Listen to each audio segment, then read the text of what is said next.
नमस्कार, आप देख रहे हैं इंडिया वॉइस की खास पेशकश देवभूमि समाचार और मैं हूं आपके साथ अमन त्रिपाठी। खबरों के सिलसिले में वक्त है एक बड़ी खबर का। देहरादून सचिवालय में धामी कैबिनेट की बैठक इस वक्त जारी है। इस वक्त की बड़ी खबर आपको बता रहे हैं, देहरादून सचिवालय में धामी कैबिनेट की बैठक जारी है। सीएम धामी की अध्यक्षता में ये बैठक आयोजित की जा रही है। वहीं कैबिनेट मंत्री गणेश जोशी, धन सिंह रावत भी इस बैठक में मौजूद हैं। वहीं प्रेमचंद अग्रवाल, सुबोध उनियाल, रेखा आर्या भी इस बैठक में मौजूद है। वहीं बैठक में कई अहम प्रस्तावों पर मुहर लग सकती है। आवास, वन, शहरी विकास, राजस्व संबंधित कई प्रस्तावों पर इस दौरान चर्चा होनी है। वहीं मानसून सत्र को लेकर भी इस दौरान निर्णय लिया जा सकता है।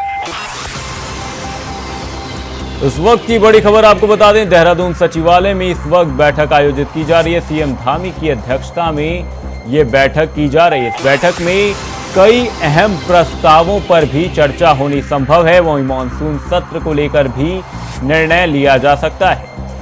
प्रेमचंद अग्रवाल, सुबोध उनियाल और रेखा आर्या इस बैठक में मौजूद हैं। कई अहम मुद्दों को लेकर ये बैठक आयोजित की जा रही है। वहीं बैठक में कई अहम प्रस्तावों पर भी धामी सरकार मुहर लगा सकती है। आवास, वन, शहरी विकास, राजस्व संबंधित कई प्रस्तावों पर चर्चा होनी है। धामी कैबिनेट की बैठक जारी है।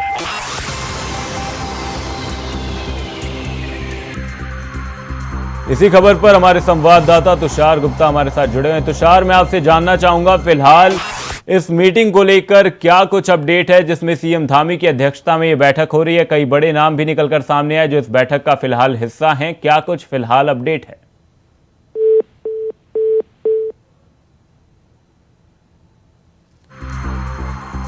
तुषार से हमारा संपर्क फिलहाल टूट गया है, जल्द ही उनसे संपर्क जोड़ने की कोशिश करेंगे। आपको बता दें, मानसून सत्र को लेकर इस बैठक में निर्णय हो सकता है। धामी कैबिनेट की बैठक जारी है। वहीं बैठक में कई अहम प्रस्तावों पर मुहर लग सकती है। आवास, वन, शहरी विकास, राजस्व संबंधित कई प्रस्तावों पर चर्चा होनी। वहीं मानसून सत्र को लेकर भी धामी कैबिनेट निर्णय ले सकती है।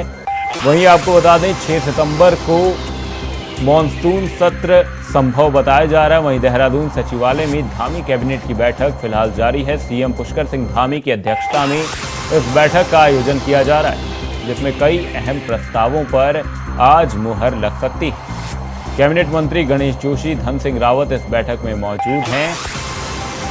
वहीं प्रेमचंद अग्रवाल, सुबोध उनियाल और रेखा आर्या का भी नाम शामिल है।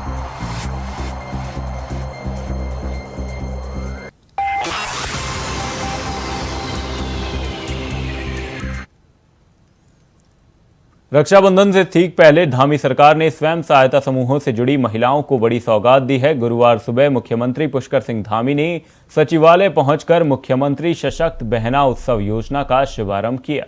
कार्यक्रम के दौरान महिलाओं ने मुख्यमंत्री पुष्कर सिंह धामी का आभार जताते हुए उन्हें राखी बांधी। बता दें कि महिलाओं के छोटे उद्योगों को बढ़ावा देने और छोटे उत्पादों को बाजार लाने के लिए ये योजना लाई गई है, ताकि महिलाएं भी प्रदेश की अर्थव्यवस्था में हाथ बटा सकें। वहीं प्रदर्शनी का जायजा लिया हमारे संवाददाता तुषार गुप्ता ने। देखिए।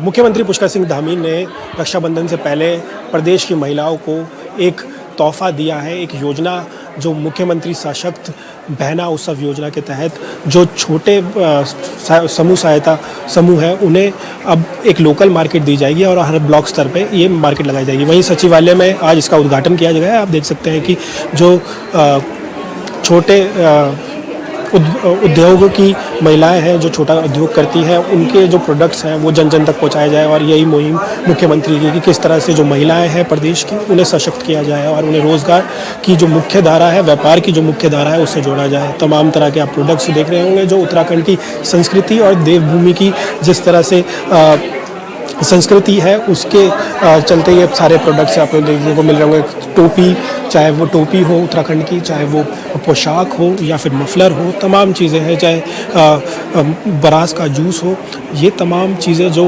उत्तराखंड के पूरा सांस्कृतिक और या फिर कहा जाए कि पहाड़ी रीति रिवाज है उनके तौर पर देखने जाए। हमारे साथ कुछ महिलाएं यहाँ पर मौजूद हैं जी। किस तरह के प्रोडक्ट्स हैं आपके, अगर बात की जाए तो? ये हमारे अपना नाम अच्छा, कुमारी प्रतिमा चौहान, चक्राता ब्लॉक। ये हमारा समूह का है, काली माता स्वयं सहायता समूह। ये हम महिलाएं हैं, समूह एक ग्रुप बनाते हैं NRLM राष्ट्रीय ग्रामीण आजीविका मिशन से। हमने एक ग्रुप से महिलाओं ने मिलके ये प्रोजेक्ट बनाया अपनी हमने मतलब आमदनी करने के लिए। जैसे हम पहले तो महिलाएं 1 रुपए के लिए भी किसी औरों से मांगते थे, जैसे मतलब पति हो, पिता हो, किसी औरों से मांगते थे पैसे। अब हमने अपना खुद का वो किया है महिलाओं ने कि ताकि हम औरों से पैसा ना मांगे। और ये लेडीजों ने, ये जितनी भी हमारी समूह में लेडीजें हैं, उन्होंने सबने मिलके ये प्रोजेक्ट बनाया है। ये हम देहरादून या चक्राता जो हमारा मार्केट है वहाँ पे बेचते हैं हम ये वाला। मुख्यमंत्री ने एक योजना लाई है, मुख्यमंत्री सशक्त बहना योजना। इसके तहत जो लोकल मार्केट है उन्हें वो दी जाएगी, महिलाओं को रोजगार दिया जाए। किस तरह से धन्यवाद करना चाहेंगे अगर मुख्यमंत्री की बात की जाए तो? मुख्यमंत्री जी का हम इसलिए ये धन्यवाद कहना चाहते हैं कि जो हमारा प्रोजेक्ट है, जिन्होंने हमें इस समूह से जोड़ा, इन्होंने हमें ये जानकारी दी कि ये जो लेडीज़ हैं, जो महिलाएं हैं, कभी अपने मतलब अपना जो कारोबार खुद कर सकते हैं। इसलिए हम इस समूह से जुड़े हैं, ये हम खुद बनाते हैं और ये मार्केट में बेचते हम। अपना जो हमारा समूह का होता है वो हम मार्केट में, जो हमारा छोटा सा अभी मार्केट है, उसके बाद हम देहरादून भी कर सकते हैं सप्लाई। ये बात की जाए सरकार कितनी सहायता कर रही है आपकी, अगर छोटे समूह की बात की जाए? सर नमस्ते, मेरा नाम आशा है और मेरे समूह का नाम जय माँ काली है। और जब से हम NRLM में आए हैं तब से हमें सरकार से बहुत सहायता मिल रही है और हम हर काम अब महिलाएं सभी मिलके कर रही है और इससे हम बहुत हमें बेनिफिट हो रहा है। तो हम सर का, माननीय मुख्यमंत्री जी का धन्यवाद करना चाहते हैं जिन्होंने हमारे लिए इतना सब कुछ किया है। मुख्यमंत्री पुष्कर सिंह धामी का संकल्प है कि महिलाओं को उत्तराखंड की सशक्त बनाया जाए और उसी के तहत तमाम तरह की योजनाएं उद्योगों, छोटे उद्योगों को बढ़ावा देने के लिए बनाया जा रहा है, ताकि जो देवभूमि का सांस्कृतिक सामान हो वो जन जन तक पहुंचाया जाए और जो प्रदेश की महिलाएं हैं वो आगे बढ़ती रहे। कैमरा जर्नलिस्ट निशांत चौहान के साथ मैं तुषार गुप्ता, इंडिया वॉइस, देहरादून। उत्तरकाशी जिले के यमुना घाटी के पाली गांव में वर्षों से मनाए जाने वाले बाला अथोड़ मेले की शुरुआत 30 अगस्त से हो जाएगी। वहीं मेले को लेकर ऐसी मान्यता है कि देवताओं के वश में होकर भेड़ पूरे गांव का चक्कर लगाती हैं, जिसे देखते ही समा बन जाता है। मेले में स्थानीय आराध्य देवी देवताओं की पूजा अर्चना के बाद क्षेत्र की सुख समृद्धि की कामना की जाती है। बता दें कि इस मेले में बड़ी तादाद में स्थानीय लोग अपनी मनोकामनाओं के लिए आते हैं।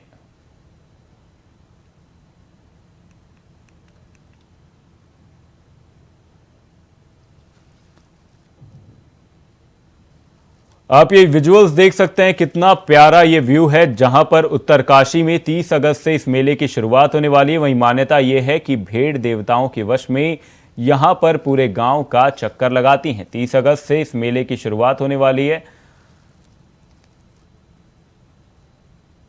वहीं अथोड़ मेले को लेकर इस वक्त तैयारियां तेज होती हुई नजर आ रही हैं। 30 अगस्त से इस मेले की शुरुआत हो जाएगी, जिसे लेकर ग्रामवासियों में उत्साह का माहौल है।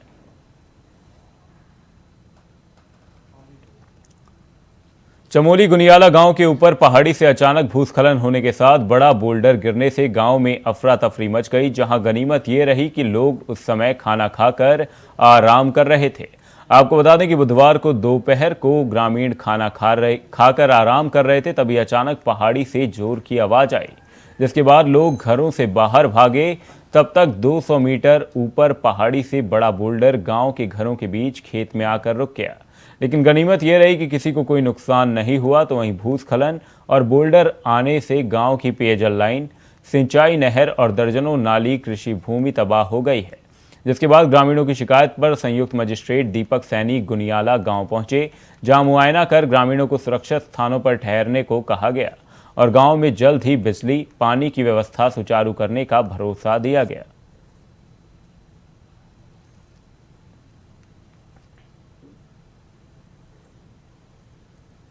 उत्तराखंड में वन भूमि को अतिक्रमण मुक्त करने के लिए निरंतर प्रयास किए जा रहे हैं। बता दें कि अब तक 11,864 हेक्टेयर वन भूमि को भूमि पर से अवैध 2,508 एकड़ वन भूमि अतिक्रमण मुक्त करा दी गई है। इस दौरान वन विभाग ने 467 मजारें वन विभाग से हटाई हैं।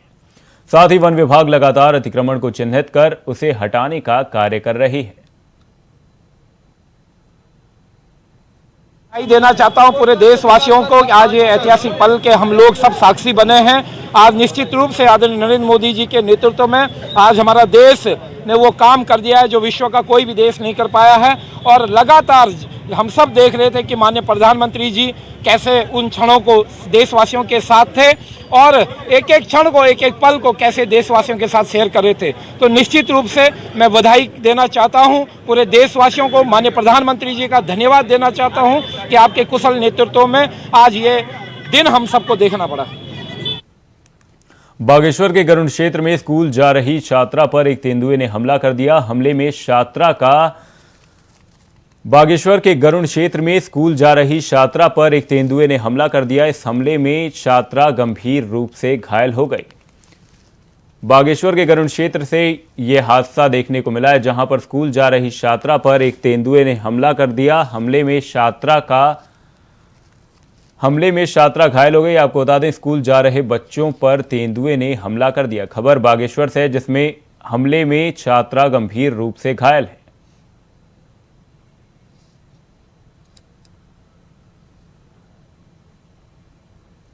वन विभाग की लापरवाही पर ग्रामीणों में आक्रोश है। खबर बागेश्वर से है, जहां पर स्कूल जा रहे बच्चों पर तेंदुए ने हमला कर दिया। देखिए, सबसे महत्वपूर्ण यही विषय रहा है और पिछले कुछ वर्षों से लगभग हर त्योहार को लेकर एक संशय समाज में व्याप्त रहता है और इससे कहीं ना कहीं आम लोगों के मन में एक भ्रम तो उत्पन्न होता ही है, कहीं ना कहीं आस्था को भी उनकी चोट पहुंचती है। इसी तथ्य को दृष्टिगत रखते हुए हमने आज ये शुरुआत की है और हरिद्वार जो हमारी गंगा सभा की विद्वत परिषद है उसके साथ साथ पूरे हरिद्वार से हमने जो ज्योतिषाचार्य हैं, जो विद्वान हैं, उनको बुलाया है और एक तार्किक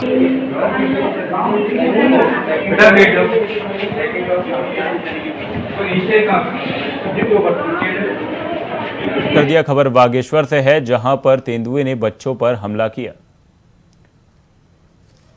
बागेश्वर के गरुड़ क्षेत्र में स्कूल जा रही छात्रा पर एक तेंदुए ने हमला कर दिया। वहीं हमले में छात्रा गंभीर रूप से घायल हो गई। लगातार इस तरीके के मामले सामने आते रहे हैं। वहीं बागेश्वर के गरुड़ क्षेत्र से ये ताजा मामला सामने आया है, जहां पर एक तेंदुए ने एक छात्रा पर हमला कर दिया।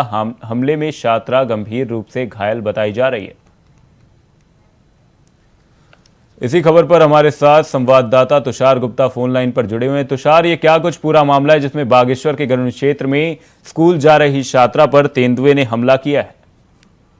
देखिए, जो बागेश्वर का क्षेत्र है, गरुड़ क्षेत्र है, वहाँ पर ये सूचना प्राप्त हुई है कि जो छात्रा है कि उसके ऊपर तेंदुए ने अटैक किया है और जिसके बाद वो गंभीर रूप से घायल हो गई है। उसका इलाज जो है अस्पताल में चल रहा है और साथ साथ जो डॉक्टर्स की टीम है फिलहाल उसका इलाज कर रही है। पर जो ग्रामीण है उनके अंदर आक्रोश नजर आ रहा है कि किस तरह से जो वन जीव और साथ साथ मानव के बीच में जिस तरह से संघर्ष लगातार बढ़ता जा रहा है वो कहीं ना कहीं लोगों के लिए नुकसान कर रहा है। ऐसे में लोग सरकार को खड़ी खोटी सुना रहे हैं, लेकिन सरकार भी इसके लिए प्रतिबद्ध हो गई है। लगातार वन जीवों के लिए या फिर मानवों के लिए लगातार एक निधि लाई गई है और आज कैबिनेट में भी एक प्रस्ताव पारित हुआ है कि जिसमें घायल लोग हैं उन्हें 15,000 रुपए दिए जाएंगे और जो गंभीर रूप से घायल है उन्हें 1 लाख रुपए दिया जाएगा और साथ साथ जो जिनकी मृत्यु हो जाएगी मानव वन्यजीव की अटैक से अगर मौत हो जाएगी तो उसे 5 लाख से बढ़ाकर अब 8 लाख कर दिया है। तो कहीं ना कहीं सरकार भी लगातार कार्य कर रही है कि किस तरह से जो वन्यजीव है और मानव के बीच में जिस तरह से संघर्ष लगातार बढ़ता जा रहा है उसे रोकने के लिए अब लगातार सरकार प्रतिबद्ध हो गई है। और ऐसे में आज एक वन्यजीवों के लिए एक जो प्रस्ताव है वो पारित किया गया, जिसमें अब जो मृत्यु हो जाएगी उसे उनको मुआवजे के तौर पर 5 लाख से बढ़ाकर इसे अब राशि को 8 लाख कर दिया है। वहीं घायलों को भी अब पैसा दिया जाएगा। 15,000 जो मामूली घायल होंगे और जो अधिक रूप से घायल होंगे उन्हें 1 लाख रुपया दिया जाएगा। तो ऐसे में सरकार लगातार कार्य कर रही है और ऐसे में जो ऐसी चीजें या फिर ऐसे अटैक है उसे रोकने के लिए भी वन विभाग लगातार कार्य कर रहा है। तो ये मामला ताजा मामला सामने आया है बागेश्वर से, जिसमें 4 जो बच्चे जा रहे थे, ऐसे में रास्ते में ही वहां पर तेंदुए ने अटैक किया और अटैक के बाद जो छात्रा है गंभीर रूप से घायल है। फिलहाल जो उसका इलाज है अस्पताल में चल रहा है, एक अस्पताल बागेश्वर के अस्पताल में। फिलहाल जो वन विभाग की टीम है वो जो वहाँ पर कार्य कर रही है और जो तेंदुए को पकड़ने की कोशिश की जा रही है। जी वहीं तुषार, आपसे जानना चाहूंगा कि वन विभाग और साथ ही प्रशासन की भी यहां पर एक तरीके से कमी है कि खुलेआम इस तरीके से तेंदुए घूम रहे हैं, जिसके बाद से स्कूल के बच्चों पर तेंदुए ने इस तरीके से हमला किया। तो प्रशासन फिलहाल क्या कुछ कर रहा है? फिलहाल प्रशासन की ओर से क्या कुछ एक्शन लिया गया है? वन विभाग की टीमों की ओर से क्या अपडेट है?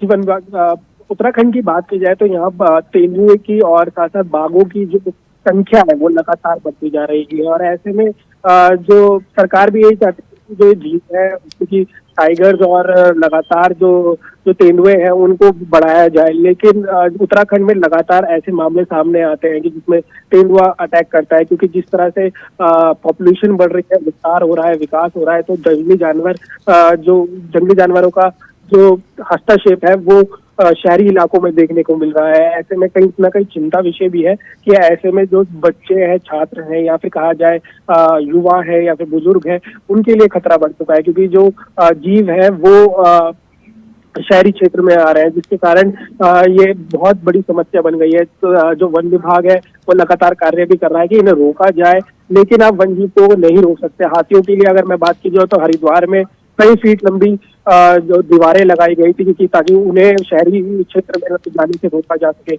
लेकिन हाथियों ने वो दीवार भी तोड़ दी। तो ऐसे में वन विभाग लगातार प्लानिंग बना रहा है किस तरह से रेगुलेट किया जाए, साथ साथ जो सिस्टम है ताकि वो पता लग सके कि टाइगर कहाँ पर है, वो किस तरह की उसकी एक्टिविटी है वो भी देखा जाए कि किस तरह से जो टाइगर है वो मूवमेंट कर रहा है, कई शहरी क्षेत्र में ना आ रहा हो। तो ऐसे में सरकार को देखना होगा या वन जीव को देखना होगा नई टेक्नोलॉजी लाई जाए जिससे बहुत बहुत धन्यवाद तुषार तमाम जानकारी के लिए। आपको बता दें खबर बागेश्वर से है, जहां पर स्कूल जा रहे बच्चों पर तेंदुए ने हमला कर दिया। फिलहाल हमले में एक छात्रा गंभीर रूप से घायल है, जिसका अस्पताल में इलाज चल रहा है।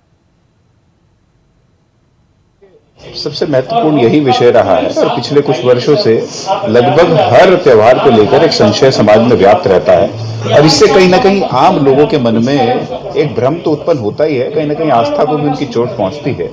इसी तथ्य को दृष्टिगत रखते हुए हमने आज ये शुरुआत की है और हरिद्वार जो हमारी गंगा सभा की विद्वत परिषद है उसके साथ साथ पूरे हरिद्वार से हमने जो ज्योतिषाचार्य हैं, जो विद्वान हैं, उनको बुलाया है और एक तार्किक रूप से मानव वन्यजीव संघर्ष को रोकने के लिए लगातार कार्रवाई कर रहे हैं और इसमें थोड़ा अलग जारी है। उसके साथ साथ आज कैबिनेट में प्रस्ताव दिया है जिसमें कि हम लोग 4 लाख से बढ़ाकर धनराशि 6 लाख करने जा रहे हैं ताकि थोड़ा राहत मिल सके और भालू से घायल करने पर, भालू के द्वारा मकान तोड़ने पर, इस पर भी मुआवजे का प्रावधान कर रहे हैं, जैसे तथ्यों पर प्रावधान कर रहे हैं ताकि आम आदमी को राहत मिल सके। लेकिन ये तो बात तो है कि आदमी की कैजुअलिटी है। हमारा प्रयास ये रहेगा कि लगातार जन जागरण के माध्यम से हम लोगों ने प्रयास किया और अभी भी हमारा प्रयास रहेगा कि जो ह्यूमन वाइल्ड लाइफ कॉन्फ्लिक्ट है इसको किस तरह से कम किया जा सके और आम आदमी को। खबरों के सिलसिले में वक्त है एक छोटे से ब्रेक का। ब्रेक के उस पार खबरों का सिलसिला रहेगा जारी।